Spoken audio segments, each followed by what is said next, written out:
Bom dia. É com satisfação que eu anuncio a publicação do meu quarto livro, que foi baseado em umas aulas que eu gravei online e também aulas presenciais. Trata-se da história dos Estados Unidos sem mitos.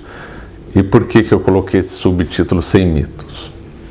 Porque a história dos Estados Unidos é cheia de mitos e fantasias. Então, o primeiro desses mitos que é contado na história americana é que supostamente as 13 colônias, que foi o embrião dos Estados Unidos, teria sido uma colônia de povoamento.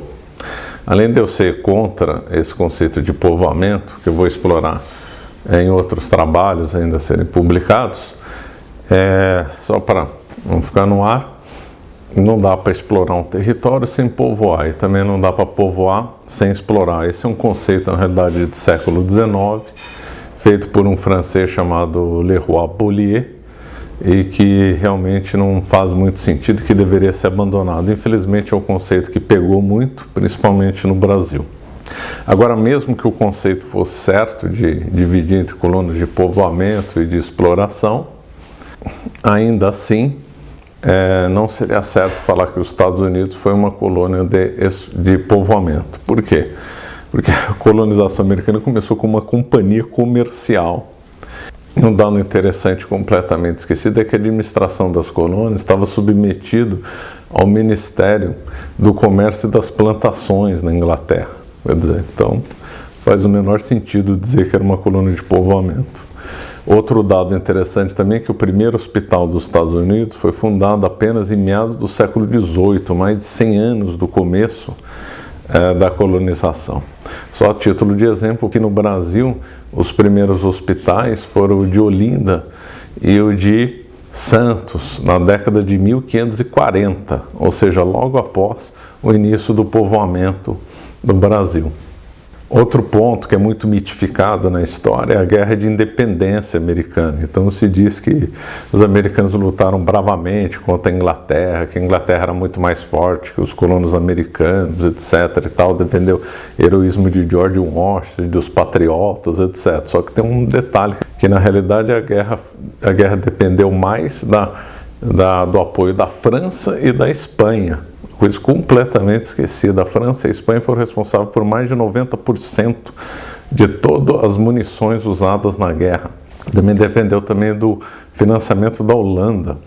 Vários generais franceses lideraram batalhas. Então, a Guerra da Independência tem que ser os méritos, cabe mais à França e à Espanha. Outro item também é a Guerra da Secessão também.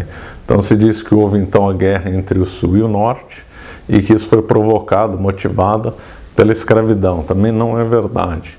Tem outras causas mais sérias, como o modelo nortista contra o modelo sulista, o que envolveu até o conceito de federação. Dentro do mito da Guerra da Secessão entra outro mito, que é o mito do Lincoln, que também não passou de uma pessoa extremamente racista. Aliás, o racismo nos Estados Unidos sempre foi uma coisa endêmica. Desde quando os ingleses colocaram os pés nas 13 colônias, até os anos 1960, tinha racismo lá legal. Quer dizer, é um absurdo. E também outra coisa esquecida é que os Estados Unidos, a eugenia, gerou muitos frutos lá. Então houve leis eugênicas até a década de 1970, 1980. A eugenia foi extremamente popular nos Estados Unidos, virou tema de debate nas universidades, que aliás, muitas delas tinham critérios não acadêmicos de seleção, leia-se, só favorecendo os brancos. A guerra absurda contra o México, que Ulysses Grant disse que foi uma guerra injusta.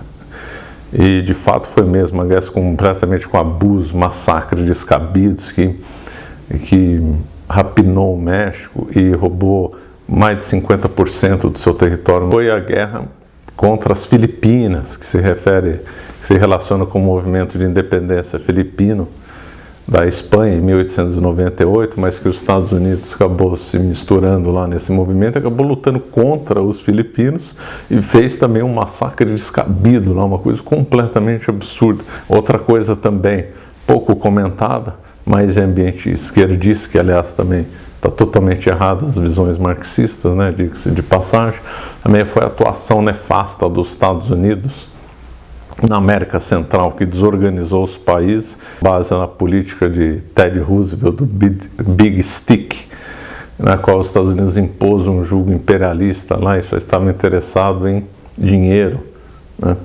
Outro mito também é dizendo que nos Estados Unidos sempre houve liberdade, ampla liberdade para os católicos. Também não é verdade. Várias colônias dentro das 13 perseguiam os católicos. Houve movimentos no século XVIII que eram abertamente hostis à Igreja Católica, como, por exemplo, o Grande Despertar. No século XIX, irlandeses foram brutalmente perseguidos em vários locais dos Estados Unidos por serem católicos. Mais para frente, italianos tiveram que viver em suas próprias Little Italies para poder fugir da perseguição. Movimentos como o Ku Klux Klan e mesmo os hippies eram abertamente contrários à Igreja Católica. Então também é um outro mito esse. Aliás, entre os pais fundadores na nação, os Founding Fathers, estavam longe de ser bons cristãos. Jefferson, por exemplo, Thomas Jefferson, né, quis escrever a sua própria Bíblia, então ele simplesmente rasgou as partes que não interessavam, né? Talvez tenha se inspirado em Lutero, né? Outra fantasia é a luta dos Estados Unidos contra o comunismo, é só para rir, né?